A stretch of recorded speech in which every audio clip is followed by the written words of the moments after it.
यो नित्यमाच्युतपदाम्बुजयुग्मरुक्म व्यामोहतस्तदितराणि तृणाय मेने अस्मद्गुरोर्भगवतोऽस्य दयैकसिन्धो रामानुजस्य चरणौ शरणं प्रपद्ये कौडिन्यवंशवरवारिधिपूर्णचन्द्रं श्रीमत्पराङ्कुशपदाम्बुजभृङ्गराजं रङ्गार्यदेशिकपदाप्तसुदेशिकत्वं श्रीरामकृष्णगुरुवर्यमहं प्रपद्ये.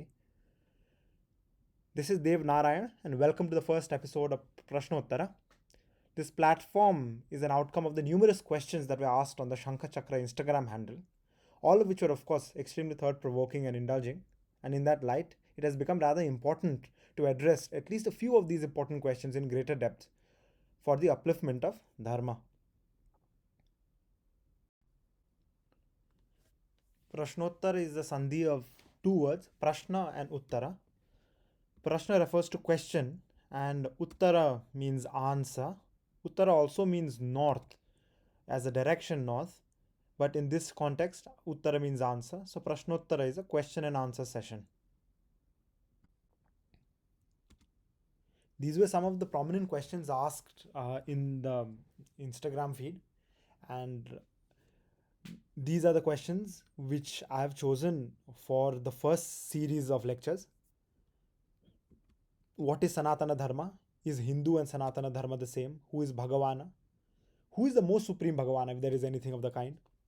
What is Vaishnava, Advaita, Vedanta, Vishishta Advaita Vedanta, Guna Vishishta, Dvaita Vedanta? What is Vedanta? What are the gunas? How are they related to food? What is onion, garlic? Why should we eat or why should we not eat them? Does dharma change according to situations? Why? Why not? What is papam? What is punyam? What is karma? What kind of karmas are there? If there is any? How do we prove karma, etc.? And finally, how should we yearn to re-establish Sanatana Dharma in the people's mind? That is one of the very prominent questions which had come. And we will discuss these in the first series of lectures. The other questions that have not been adhered to or answered will be answered again in the next series of lectures of Prashnottara. In this session, we will discuss the question, what is Sanatana Dharma? It was rather interesting to note that over 25% of the people, of the questions that were asked were pertaining to the meaning of Sanatana Dharma. So let us understand this first. Because all the other questions that were asked were on the basis that they understood what Sanatana Dharma meant. But if there are a group of people who do not understand the meaning of Sanatana Dharma, then it becomes a problem to explain anything else. So this becomes the most rudimentary question. So let us understand that. So imagine you are sitting at home on a Friday evening, and you may be either a studious kid, so you are just sitting at home, or you've come back from office, or maybe you're just sitting and doing your Sandhya Vandana in the evening, or you're doing some chanting, or you're just studying, or just reading a book. And then your mother, or somebody in the house, or your grandmother is making some nice food at home. So they're like, Chittu, hey Chittu, you quickly come here. And then you, as a very obedient child or obedient parent, or an obedient husband for that matter, because or a wife, they're like, yes grandma, what is happening? And then you're like, there is no salt at home, could you get some salt? So then you're an obedient child, so you're like, okay fine, I'll go get some salt. So what you do is, you go downstairs, and then you go get your cycle, and then you go to the nearest market, and then you quickly get the salt for your grandmother, whoever has asked you, any elderly person at home.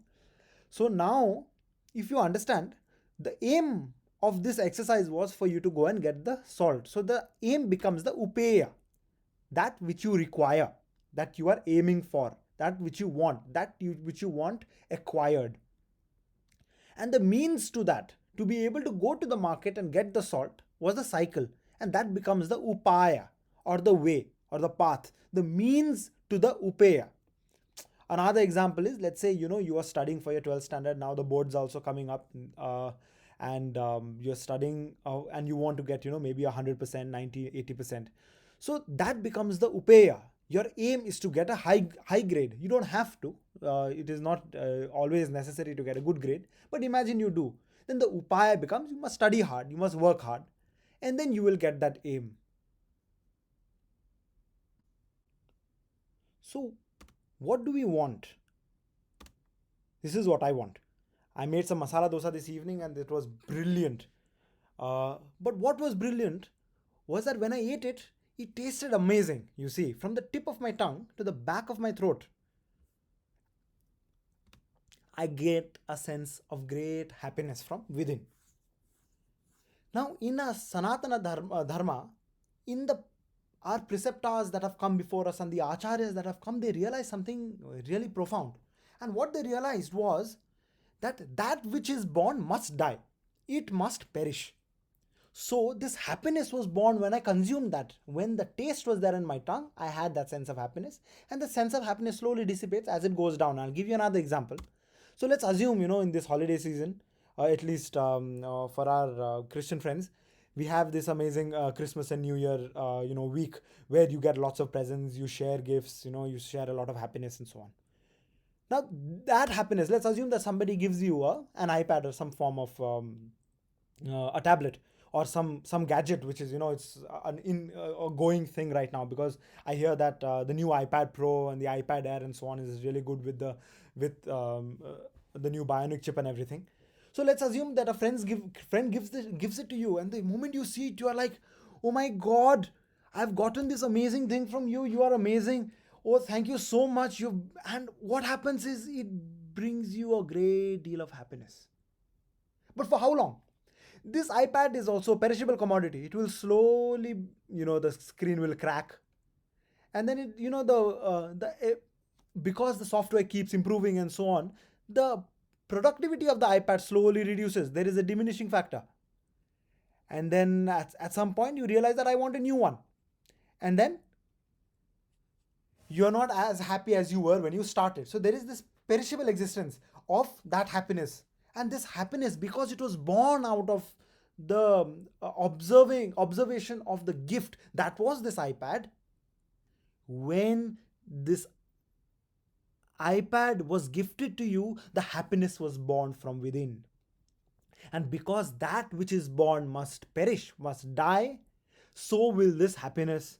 So our great preceptors that have come before us, they said, even it is the description of the Paramatma in the Purusha Shuktam is given like this: Ajayamano bahudha vijayate. So ajaha means ajaha, the unborn. If I want an eternal form of happiness, I must seek that which is eternal. That which is eternal cannot be a born entity, because that which is born must perish. So this must be unborn, ajaha.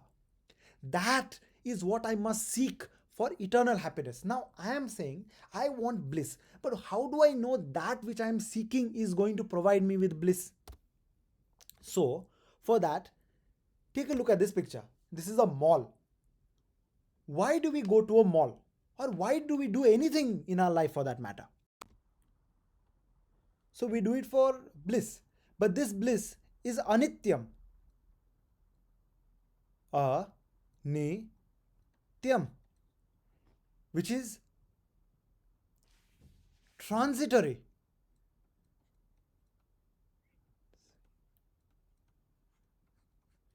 It comes and it goes because it is an outcome of that which is transitory. Let's assume that you're watching a film. A film starts and the film ends. Then you remember the film. You cannot watch it again and again. There may be some films which you may like to watch more than others and with more frequency. But it is anityam. It is transitory. So the happiness that is born out of that is also transitory. So we want that which is non-transitory, which is eternal. That is nityam.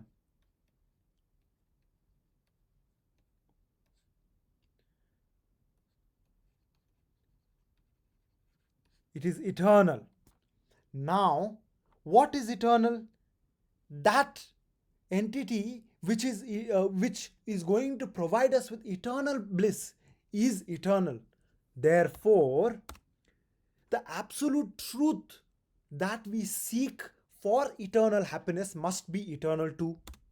Now, the nature of the path to reach this eternal existence, this truth, must also be eternally present. It must be present at all times. This eternal existence of that truth and the path, nature, and the process to reach it is called Sanatana Dharma. And this Sanatana Dharma is eternal. It was always there and it will always remain, because that truth is imperishable. Therefore, the path to the truth must also be imperishable. This truth is at this moment in the form of the Vedas. Therefore, the Vedas must be eternal as well, and it must be an entity which can be derived. A person should be able to derive the Vedas when they do not have it, because it is an eternal existence. And that is the basis and the crux of what we call Sanatana Dharma, or the eternal religion. Hindu was an administrative term coined by the British. We are the Sanatana Dharma, or the Vedic Sanatana Dharma, which also includes the Sikh, Bauddha, Jain, and Charvaka. Of course, the darshana may differ, the philosophies may differ, and some of them are Astika darshana, which conform to the Vedas, and Nastika darshana, which do not conform to the Vedas. For example, the Buddhists do not agree to a higher God creator. They say, as Buddha said, Anityam Anityam Sarvam Anityam, Kshanikam Kshanikam Sarvam Kshanikam, Shunyam Shunyam Sarvam Shunyam, Dukkham Dukkham Sarvam Dukkham. Now he said that because he says everything is transitory. It comes and it goes, Anitya. Therefore, everything must be momentary. It must happen now, because now is the only reality. And because everything happens now and now is in motion, everything must be void. It must be shunya. And because everything is void, even our happiness is void. And therefore, everything must lead to sorrow, because if you are attached to something, and that will go, that will pass. And the removal from that which you are attached to will lead to sorrow. So he says, Dukkham Dukkham Sarvam Dukkham. But then he goes on to say that there is a way out.